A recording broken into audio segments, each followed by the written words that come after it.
The original Baldur's Gate Dark Alliance is an awesome action RPG, where on the PC, players were enjoying great titles from the Diablo series to Titan Quest. The consoles at the time did not have many of these titles, and for many, Dark Alliance 1 was their introduction into this genre. Snowblind Studios worked with the publisher of the Baldur's Gate games on the PC to make an experience that was going to be exclusive to the PS2, original Xbox, and GameCube. The developers would later go on to create many memorable ARPGs from this generation, but Baldur's Gate Dark Alliance would be their first. Snowblind commanded an understanding of what made this genre special and addictive. For example, at the start of the game, the player could pick between 3 character classes. You can either be a sorceress, fighter, or an archer.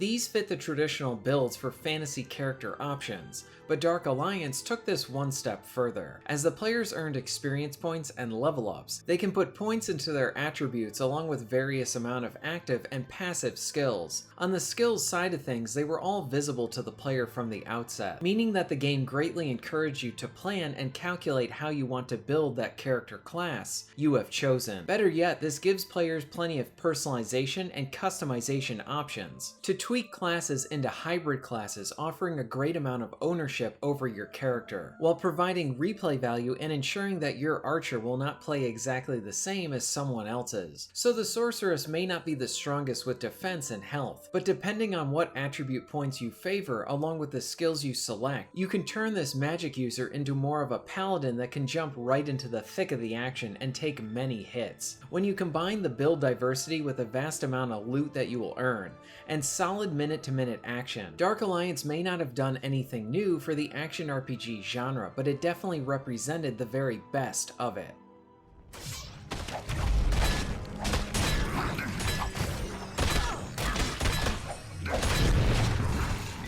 You have accomplished far more than I could have hoped. Truly, the Harpers are blessed to have you among our number. You have my thanks.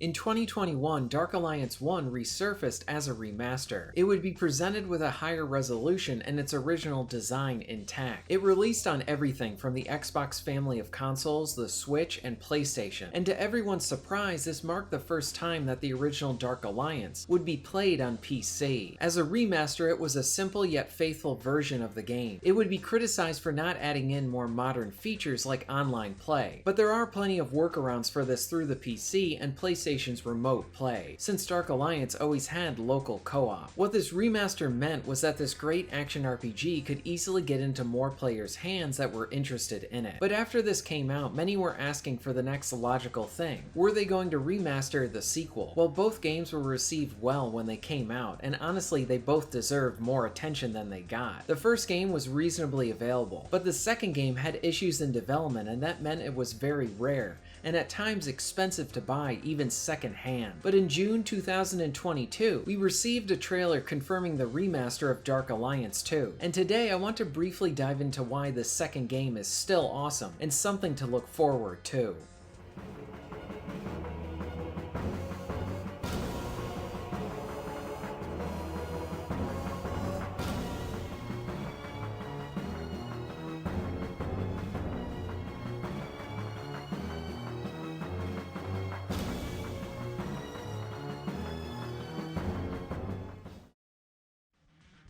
At the start of the game, you can choose between one of 5 classes. You can be a barbarian, monk, necromancer, rogue, and a cleric. Just like in the first, these classes come with their own unique active and passive skills. For example, the monk can fight unarmed and is great at chipping away at armor, whereas the barbarian is your go-to for physical damage. At the same time, the unique build diversity from the first returns as well, allowing for the player to have a lot of control over how their character grows and operates. When you level up, you can see the full range of skills that you have available to you, so that you can appropriately plan a build if you so choose. Later in the game, you will earn even more skills for your character, meaning that this throws in an interesting twist for future leveling. This is also something that is earned by completing a specific quest that is tied to your character class. Again, if you want to choose the cleric and you would only want to focus on magical attacks exclusively and be more of a ranged fighter, or you could focus on bettering your armor and heavier weapons to become a battle mage. When it comes to the choices, there isn't really a wrong way to play. The trick and fun is finding a class or hybrid class that suits you.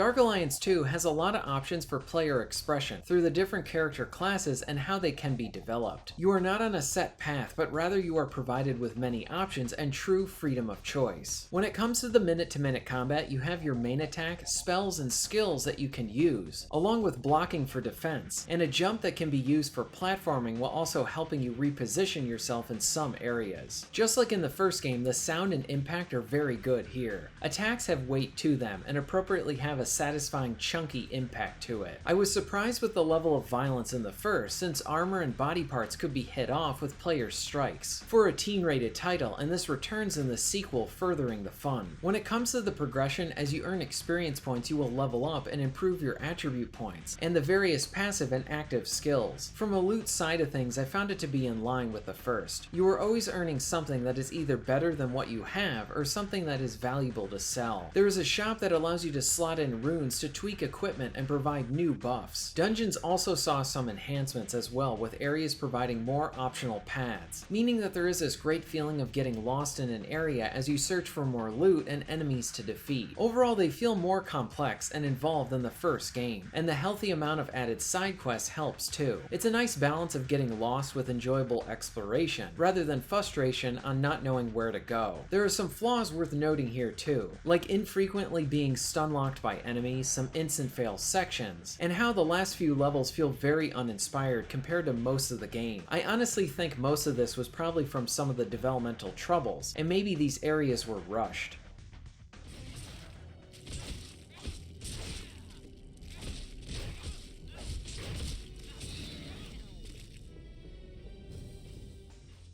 From a developmental side of things, Snowblind Studios made the first game and would go on to make the Champion series, along with the fun Justice League RPG. So for a sequel, a new developer came in to make Dark Alliance 2. Something that really should be commended is how this new developer was able to pick up where the first one left off, and it feels in line and respectful to what made the first great. This really showed how this new team could get the job done well, and should be recognized and praised for it. The developmental team at Black Isle focused on not reinventing the wheel, but rather providing more of what made the first game great, along with providing improvements that were requested by the community. At the same time, their publisher was involved in many legal issues, including one with the former developer Snowblind Studios. This was not the ideal environment to be making a game in, but I think while Dark Alliance 2 has some areas that could use some more refinement, this title is a truly great experience. Like I said at the start, this was a game that could be really tough to find, and when you did, it usually went for a lot of money. So with this getting a remaster, now it will be more available to anyone who is interested in it. As far as what I would expect from this remaster, I think it would be safe to assume that it would be on par with how Dark Alliance 1 was remastered. I wouldn't expect much in the way of new content, features, or even modes.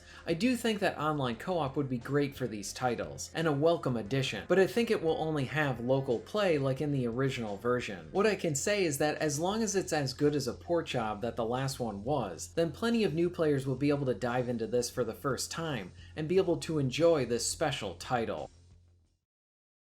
Dark Alliance 2 succeeds as a sequel as that it reminds the players what made the first title special to begin with, while also finding ways to refine and better the formula. This is a sequel that is focused not on changing the formula, but rather adding on to it, and thus providing more content. Increasing the amount and types of character classes means even more possibilities, and options for choosing your builds and making your own unique character out of the selection. Along with this, the game is longer than the first and provides an addictive gameplay loop of enjoyable combat, plenty of loot, and character creation. Dark Alliance 2 is addictive, awesome, and something that you should keep an eye out for when the remaster arrives. If you're interested in being notified of new videos, please hit the subscribe button and bell. And if you would like to support the channel and get early access to content, please check out my Patreon. All of the links will be at the end of this video and within the description. And thank you very much for watching.